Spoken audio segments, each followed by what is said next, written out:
By mix token guys, 10 days na lang siya para sa participating in pre-sale stage 1.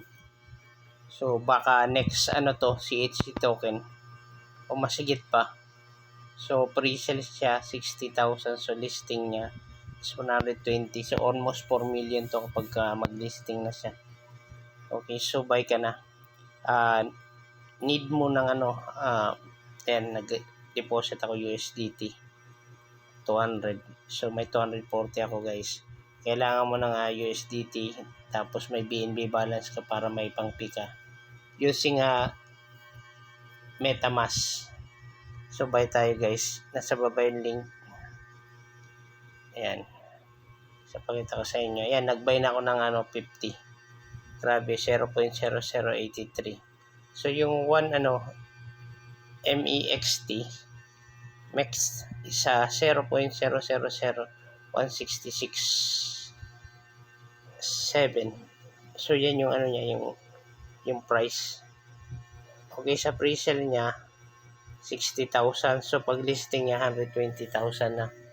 So buy ka kahit $100 lang. So pwede ka rin mag-kumita dito 5% referral commission. Kung gusto mo lang, copy mo lang tapos share mo yung link. Nasa baba yung link kung gusto mo mag-buy kasi up to siya, level 5. Okay, so sa may gusto lang mag-buy at mag-hold. So buy ako ngayon 200. Okay, 200. So may 240 ako. Ubusin ko na lang. 243 na lang. Para sulit. 140 na lang. Yan, bahala na si Darna. Wait lang natin siya hanggang 6 months.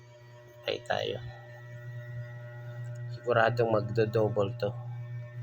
Okay, so kailangan may BNB kasi. May BNB balance ka kasi meron siyang P. So, confirm natin.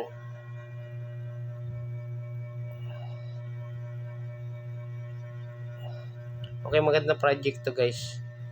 May roadmap din siya guys. P mo lang ako para pakita ko sa iyo yung niya. Yung source ng income nila, meron silang So, maybe next siya CMC. Tingnan nyo yung nabili ko, 200 plus na yan is 0.0048 lang. Diba? 200 plus na yun, mahigit na yun 15,000 yung nabawas. So, yan. 3 na lang. So, hold ko lang yan siya kasi ngayon siya. Pre-sale pa lang. Stage 1 pa lang, 10 days pa lang. Ayan. Okay, may second pa to. May roadmap siya. PM mo lang ako kung interested ka para mag-guide dito. Okay, thank you.